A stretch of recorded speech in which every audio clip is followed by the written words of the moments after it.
Welcome to Industry Insights with Route Consultant, your front row seat to the fast-moving world of logistics and beyond. Each week, we bring you game-changing insights, real-world strategies, and fresh perspectives to fuel smarter investments and build stronger businesses. Join us as we sit down with expert guests to explore emerging trends and pressing topics across a wide range of industries. This is Industry Insights. Welcome to Industry Insights. Today we are digging into one of the most misunderstood part of buying or selling a business, which is the actual valuation. There are so many numbers, so much noise out there. There's different brokers, there's different formulas, and a lot of the numbers just don't tell the whole story. So what we're going to do today is we're going to walk through our process, how we actually value and sell these businesses so that you get a clear sense of what we think works. And so that you can kind of reflect on that. We're also going to show what a strong business looks like versus an average one, and really dig a little bit into some of the common red flags we see, especially when the numbers look a little bit too good in other valuations. And I'm joined today by someone who lives and breathes these numbers every single day. We have Leah Nelson here, who is our production and compliance director at Route Consultant. Hi, Leah. Hello. It's good to have you. And just for everybody who's wondering, this is someone who has done hundreds, if not thousands, of these business analyses, not just FedEx, but Bread and EMS. And honestly, any kind of business you can think of, Leah's probably done an analysis on it. So Leah, it is a pleasure to have you here. I'm glad to be here talking about valuations. Yeah, perfect. So I think, it may seem simple, but I think just as a starting place, why is it so important that we get these valuations right, that they're accurate, they're not just us displaying numbers for a buyer to see?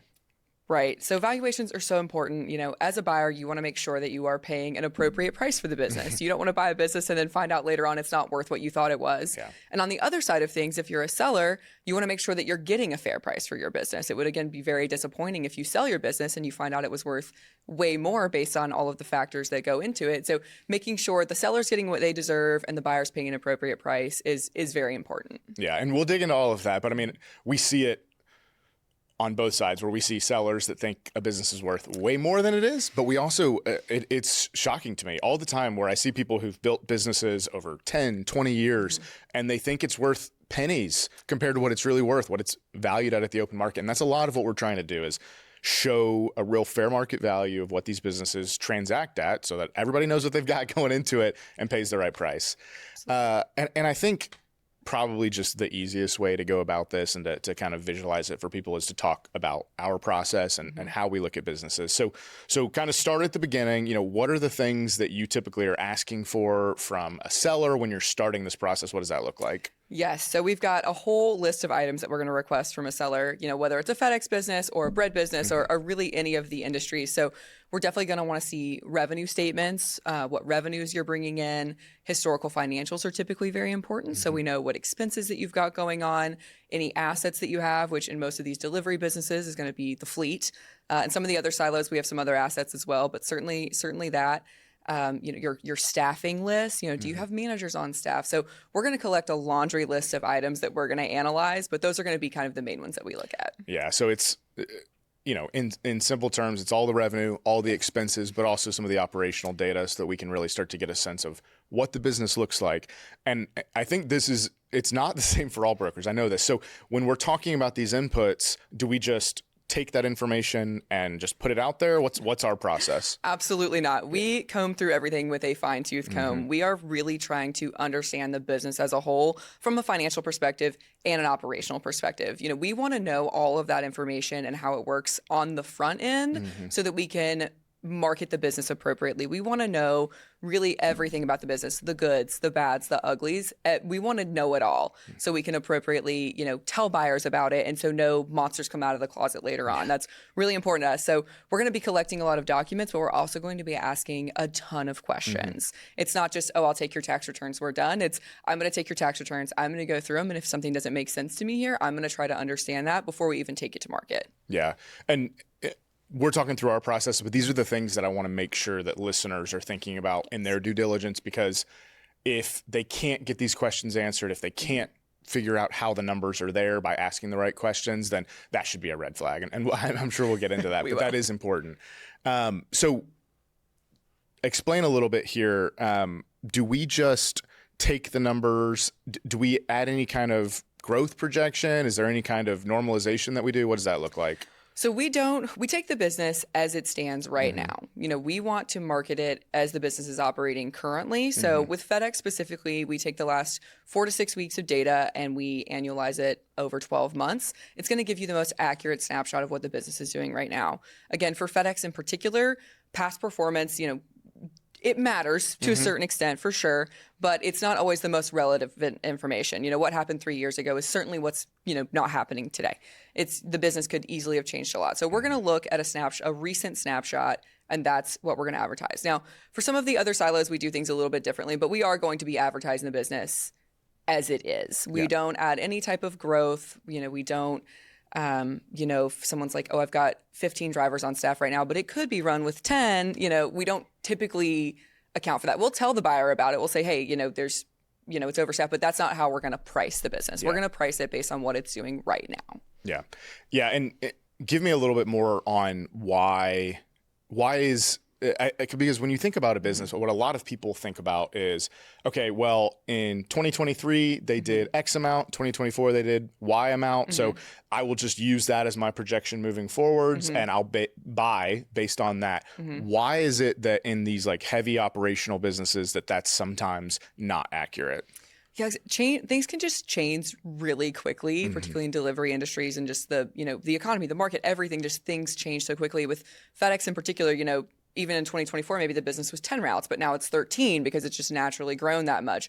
You could have, because of the growth, added a manager or gotten a new fleet of trucks. There are so many things that can change, again, just so rapidly in this industry just because of, kind of macro and micro factors that we want to, take that into account. Yeah. Historical financials are good for pattern recognition, but I wouldn't necessarily price based on things like that. And it's important when we're talking about multiples later, like from a financing perspective, obviously historical financials are really important, but I think it is important for us to just establish and point to that again, because a business 2 years ago, like you said, could be radically different. It could have looked a lot better 2 years ago than it is today, or a lot worse. Yes. And I think one of the really nice things that your team does is understand what was the context, what was kind of the journey from there to here, because that tells the story of, here's where we are today, here's where we were, here's why. And that answer is really important for buyers to understand. What does the journey of this business look like? What should I expect? And feel comfortable with, why does this business look better or worse today than it did a year ago? And those are all important questions. It's just that when we value it, we want you to know what it is today. Exactly. Yeah, we want you to understand the full picture of the business. Yeah. I'm not negating that at all. That is very, very important. But again, from a price perspective, we're going to use the now. But when you're buying a business, you're going to understand the entire historical picture. Yeah. So in this early stages, you're mainly working with the seller. I mentioned it, but what are some of the things that a seller might have, misconceptions around when they come to the table about what their business is worth? Yes, I would say a lot of sellers, again, they just don't have necessarily the data behind them to understand, where it should be priced. We've seen hundreds, thousands of these. We've got a lot of data to back it up. So they're kind of just taking a couple of maybe anecdotal things that they've heard and saying, oh, well, my buddy sold his business for this or listed it for this. But there's not really a whole lot of data to back it up, which as an analyst, I think is very important. So they sometimes, again, they'll overvalue it. They'll say, hey, I want $1 million, but you're like, hey, based on your asset value and your NOI and all of these other factors, it's worth $700,000.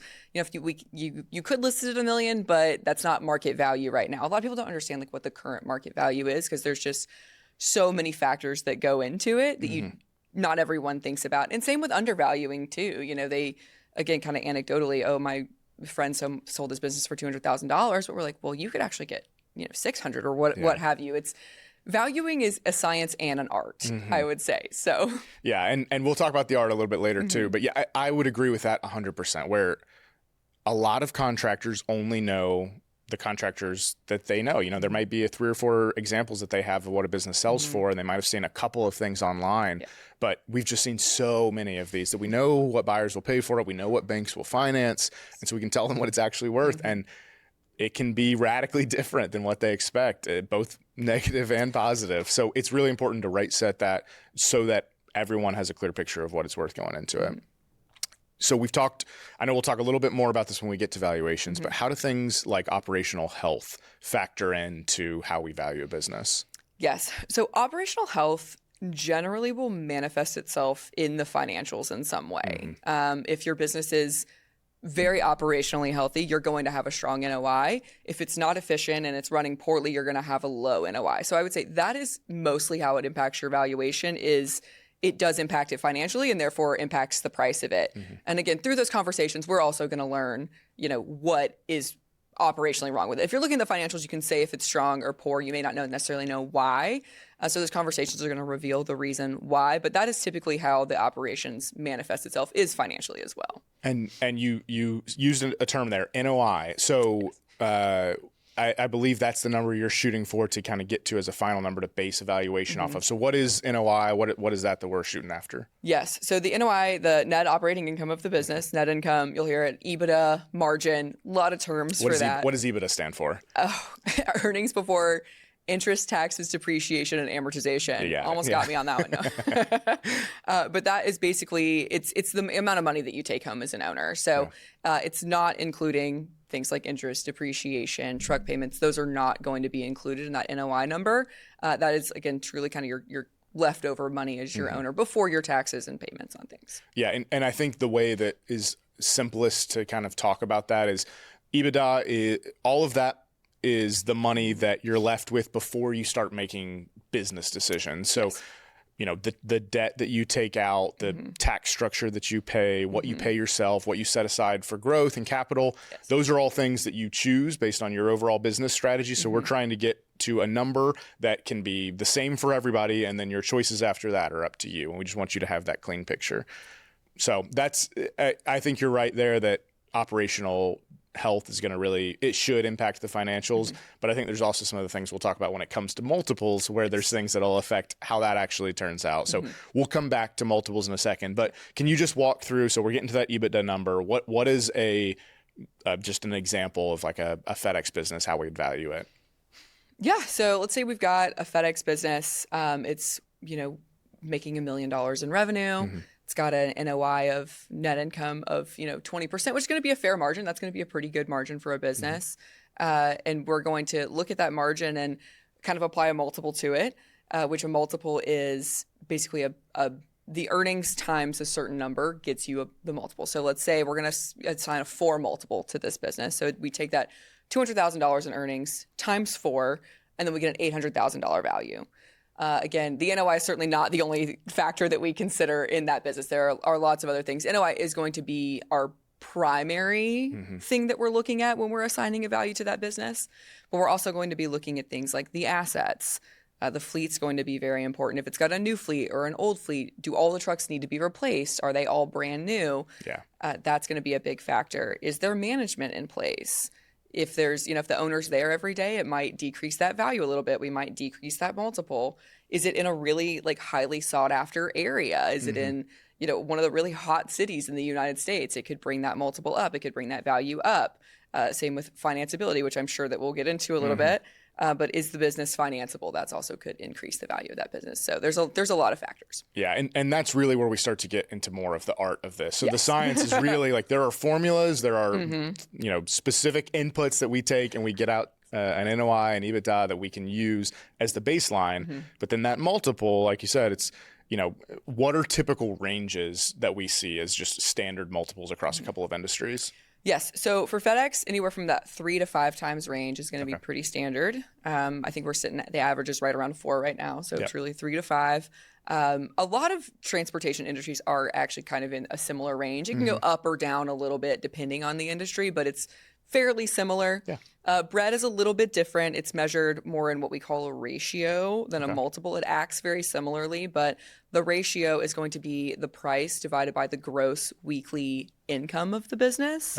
And the ratios typically are from 5 to 35, which is a fairly large range, admittedly. But if anyone wants to know specifics on that, we do have some more specifics. But there are some depending on the bakery and location, all these different factors there. But I would say that's pretty standard for bread. And then for transportation, again, 3 to 5. Hey guys, we just wanted to pause for a moment to invite you to our free events that are happening throughout the year. Whether you're just getting started in the logistics industry or you're looking to optimize your current operation, Route Consultant has events that are designed specifically for you. So head on over to routeconsultant.com/events or check out our show notes to register for free today. Also, while you're here, don't forget to like and subscribe to the Industry Insights with Route Consultant podcast so that you don't miss out on the stories, the advice, and the updates that are happening throughout the industry. We appreciate you being here and hope to meet you in person soon. Now let's get back to the episode. Okay. One of the things you just mentioned when it comes to multiple is the fleet. And I want to talk some more about that because I know different brokers handle fleet different ways. Do we say a business is worth $200,000, the fleet is a value of $200,000, so the price is $400,000? Like, how do we think about the value of the fleet when we're trying to put a price on a business? So there are a couple of different ways we can look at it. And again, kind of your fleet is also going to impact your financials. That's kind of always my go-to answer here. But if you have a very new fleet, say all your trucks are a year old, your repair and maintenance is going to be negligible. So you're going to have a lot more money in your bottom line because you're not paying repair and maintenance costs. You also have some fuel savings and things like that.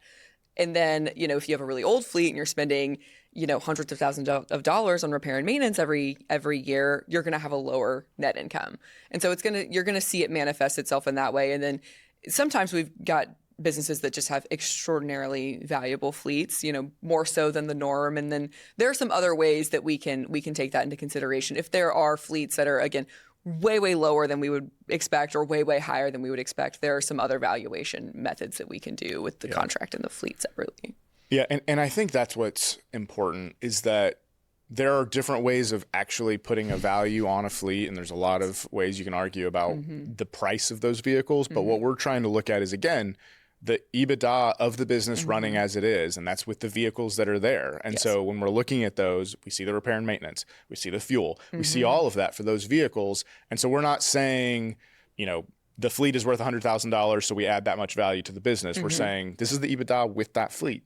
And the only thing that might change around that is that the multiple with a really good fleet or a really poor fleet could pull it down even more or pull it up even more. Exactly. Like again, having the brand new fleet, you might have a 5 times multiple. And if you have a really old fleet, it might be a 3 times multiple. So you're going to see kind of the upper or lower ranges depending on how good the fleet is. And I think the reasons for that are pretty understandable. If you have a really good fleet and a really new fleet, not only are repair and maintenance costs that are there lower, but also you're not going to have to pay to add a bunch of new vehicles anytime soon. So that's kind of that hidden capital cost in the future that can make a business worth more money. If that cost isn't going to exist, the multiple can be higher. But on the flip side, if you got a bunch of old vehicles, you're going to have to replace some of them sooner rather than later. That's an extra cost that's coming. And so that can pull the multiple down. And I think it's, people will question multiples, and I think that's fair to do so. You should as a buyer, but most of the time it's pretty easy answers. And if it's not,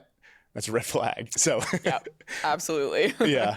So another part of this, you mentioned management. Why would having a manager be a good thing, would justify a higher multiple? Yeah, if you have a manager in place, particularly a very competent one who knows what they're doing, it takes a lot of the load off you as an owner. You can operate the business, in a semi-absentee way, or a little bit more hands-off, I guess I should say. If you want to live, a couple hours away and have your manager run the business, that's totally possible. If you don't have a manager, you are expected to be there every day. You're going to be in the nitty-gritty of it all. You might even have to get on a truck sometimes. It's a little bit more of a job at that point than an investment. If you have, a manager or multiple managers, it just makes it a little bit easier on you as an owner. Yeah. And I think we've just found that many buyers are willing to pay a little bit more if it means that they get time. Time is a value as well, and a lot of people are willing to pay for that. So I know it's going to vary a lot, industry to industry, but you mentioned that location has a big impact. Where probably FedEx or Bread is one of the ones that we can see the most impact of that. Are there certain states that you call out as kind of the more expensive states because the multiples are higher? I would say California, certainly. Florida is generally one that's a little bit more expensive. Colorado is popular. New York, kind of those larger states. People vacation there a lot. A lot of people want to live there, move there. Those are going to be the big ones. And I would say cities as well. Big metropolitan cities in any state tend to go for a little bit higher as well. Yeah. I think it's on the one side, people like a lot of people are just wanting to retire to Florida, so it just makes it where a lot of people will say, I don't live in Florida, but I'll buy one there and move there.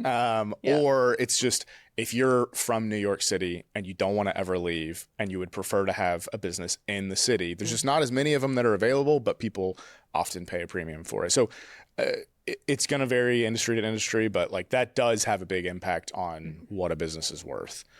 So we've touched a few of these kind of multiple categories. What are some of the things that you see as kind of red flags and other valuations? What are some of the areas where maybe from other brokers or other ways that you've seen valuations happen that should be cause for alarm, or at least should cause you to ask a question? Absolutely. So oftentimes we'll see overinflated net incomes, and therefore it makes multiples look lower. So I would almost say, a really low multiple is not necessarily what it seems. Yeah.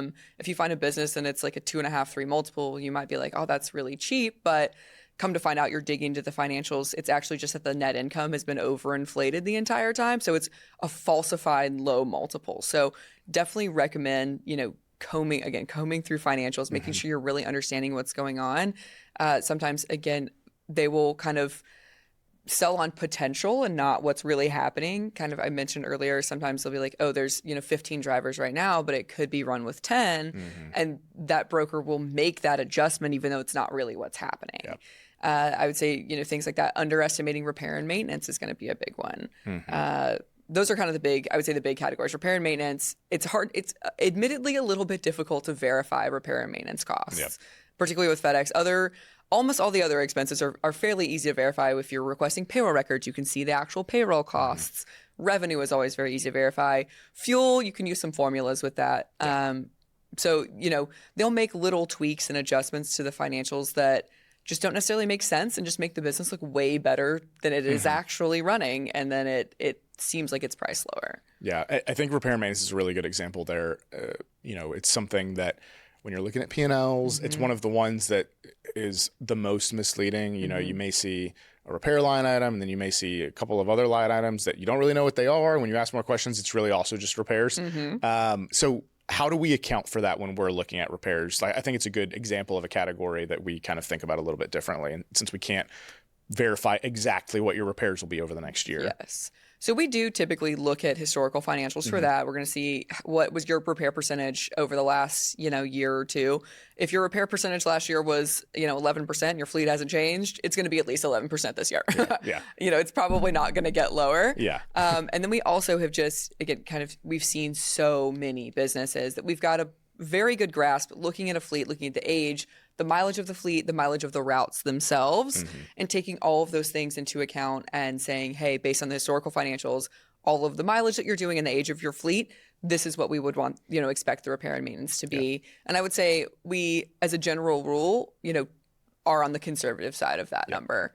We don't want to run it too lean because that is the area that you can have a lot of mistakes, or, just repair and maintenance itself is kind of unpredictable. You never know when, you might have a transmission go out. Yeah. So we'd definitely rather have that cost a little on the high side, advertise a little bit on the high side than the low side, because we want our buyers to know what they're getting into and not be surprised. Yeah. So we talk about how important that is for the buyers. A thing I say all the time is, if the only surprise we want you to have is that you make more money, not less. That's our goal with this. But when you are thinking about it from the seller's perspective, why is it a good thing for us to show what it's actually worth, like a conservative estimate? Because the seller's going to be like, well, I want to get the highest price. So why would it be worth it for us to be accurate for the seller's perspective as well? Yeah, understandable. They definitely want to get the highest price they can.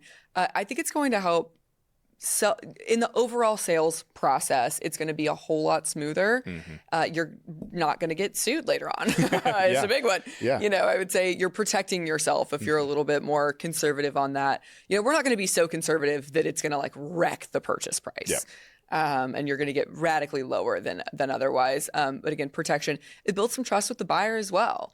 If you're not honest, or you're a little too slim, or there are monsters in the closet that we don't know about, and you're 75% way through the sales process and those things come out, which they always do. You have now wrecked the trust with the buyer that you've been building that relationship with. and the sale could not happen, and you have to start over. And then at that point, we know what's going on, you know what's going on, so we have to advertise it in the way that it needed to be advertised to begin with. Yeah. So I would say, from a seller's perspective, you're not going to miss out on, much more money of being a little bit more conservative, but you're going to have a much smoother process and get it done a lot quicker, which if you're selling your business, you probably want to get it done relatively quickly. So yeah, time is so important. And I can't emphasize enough how important it is for everyone to know everything about the deal, what it's worth, and what's going on going into it, because these aren't quick transactions. Sometimes they take months, a year or more. So you want to know that you're spending and buying something that's exactly as it's advertised. You want to make sure that there's no surprises. Otherwise, you could be 6 months in and you got to start over, waste time. So that's always our goal, is to dig through as much as we can, make it as clean as possible so that everybody knows what they're getting into. And it also, on the flip side, is also important for financing.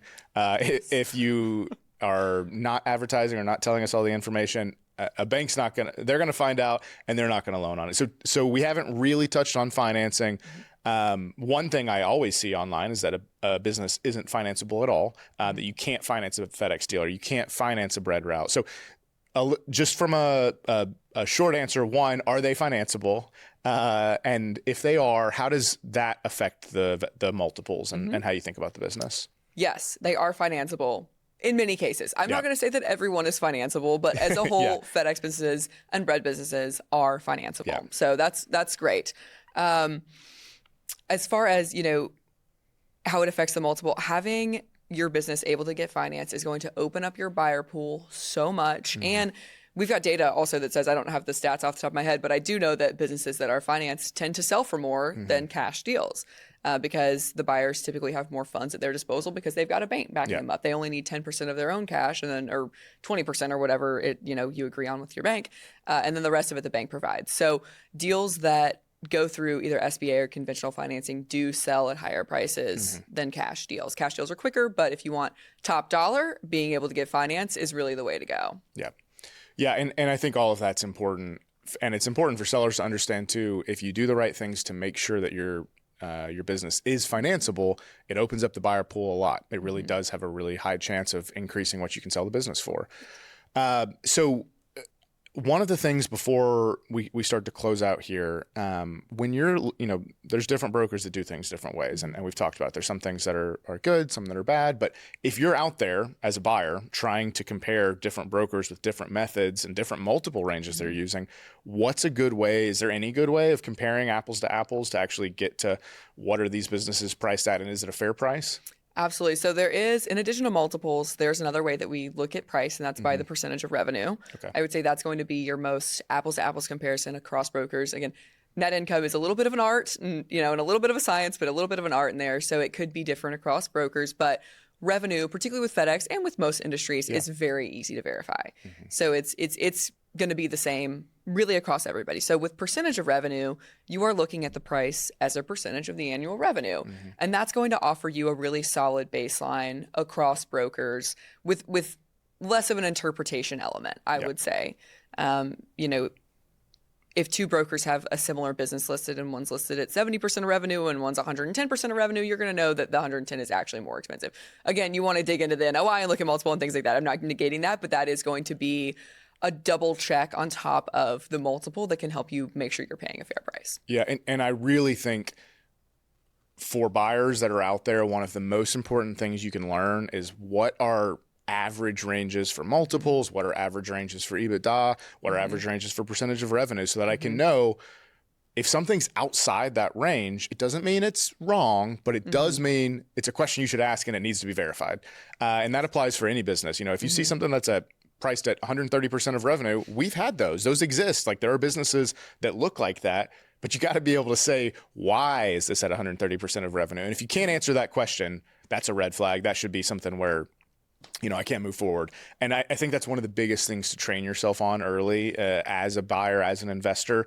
And we can give ranges for a bunch of different industries for, what a good business looks like, what a bad business can look like, and show those ranges. I think that's something it's hard to just list them all out, but if you have questions on those, I know that's something that if they reached out to your team, they'd be able to dig into and get all of those. Absolutely, yes. Anything needed about any industry, we really can help on saying this is normal, this is not normal, this is what you should dig into. So happy to help with those. Yeah, and so on the buyer side, I think that's the most important thing to be doing, to understand what this business should be worth and the ranges to expect so you can ask the right questions. I think one of the most important things on the seller side is, if you're not selling today or if you're thinking about selling in the future, is there anything you'd recommend people to be doing now to make that sale, better, to be able to sell at a higher price? Yeah, I would say always kind of run your business as if you're going to sell it at some point. Yeah. That's sounds kind of obvious, but make sure that your records are always, very clean. Make sure, pretend like someone else is going to take over your business in 6 months and you want to get a good price for it and run it like that. Yep. And that means that you're also taking in more money yourself on a daily basis, which can't hurt, even if you're not planning on selling your business. Always be tracking your expenses. Make sure your payroll doesn't get too high. If your repair and maintenance is just leaking you dry and your trucks are really old, go ahead and start to replace some of those trucks and make sure that all of your expenses are really within kind of those normal ranges, those attractive ranges. And if you run your business like that all the time, if you do decide you want to sell in 2 or 3 years, you've got excellent clean records and it would be really attractive to a buyer. And again, if you're not planning on selling, great, you're making a lot of money. Or if an emergency comes along, you have some type of family emergency or you need to sell imminently, you're ready to do that. So running your business, cleanly all the time, making sure you're on top of all of your expenses, what they are. Shockingly, I see people all the time who don't know what their expenses are and they don't really know what's going on, but making sure you're really, really in tune with those things is very important. Yeah, and it's one of those things as an owner, your job should always be contingency planning. That's one of the most important things to be doing as an owner of one of these small businesses. And that is the ultimate contingency is what am I doing when when I'm done with this business and I'm ready to move on? And so as hard as it is to not get in the weeds and get really myopic on making sure that I'm fixing the truck that is on fire today, part of your job and part of your responsibility to your business and to your employees should be thinking about that exit strategy. So I know that there are ways your team can help from a business valuation perspective, where if people are just trying to figure out what it's worth today, I know that's something you guys do basically every day. But also, if you are a seller or somebody thinking in the future of I want to exit in 5 years, I know that's something that we also help with, of saying, here's the plan, here's where you're worth today, and let's think about how you would get to that number. So I know that that's something your team's all over and doing all the time, but I think it's one of those things that you need to be thinking about as a seller. Always. As an owner. You're not a seller yet, but you Yes. will be one day. Yeah. So Leah, I really appreciate you being here. And I think it's helping to illustrate for somebody who's trying to understand getting into a business for the first time that valuations, there is science to it and there is an art, and there are questions that you should ask to kind of understand both sides of it, so that when you're going out and finding a business, that you're paying a fair price for a good business as opposed to paying a really good price for a fair business. We want to make sure that you're really getting, your first one ideally is a really good one.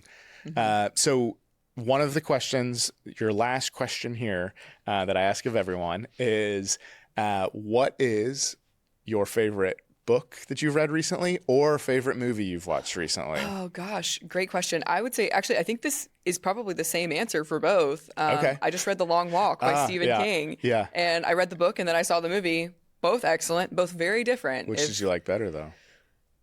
I think I liked the book better. Okay. I'm a book person, though. I think the movie had a better ending. Okay. But I think I enjoyed the book overall. But both are excellent. Read it and watch it. Two sides of the same coin, worth doing both. So perfect. All right. Thank you, Leah. It's been great to have you here to talk through all of this that I know can feel really daunting for a lot of people. So it's good to have you. And I know that if anyone has these questions, they're always free to reach out to you and can learn from you on whatever business they're looking at. Absolutely. Anytime.